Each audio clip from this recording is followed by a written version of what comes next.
பற்றாது பொய்கை வளநாடு கண்டு மலை மேலிருந்த குமரா, உற்றார் எனக்கு ஒரு பேருமில்லை உமையாள் தனக்கு மகனே.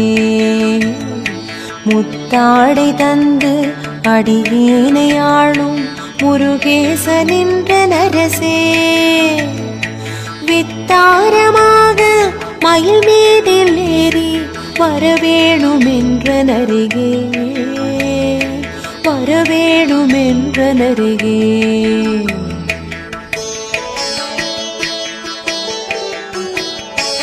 ஆலாலமுண்டோன் மகனாகி வந்து அடியார் தமக்கு உதவி, பாலூரனுண்டு கனிவாய் திறந்து பயனஞ்செழுத்தை மறவே.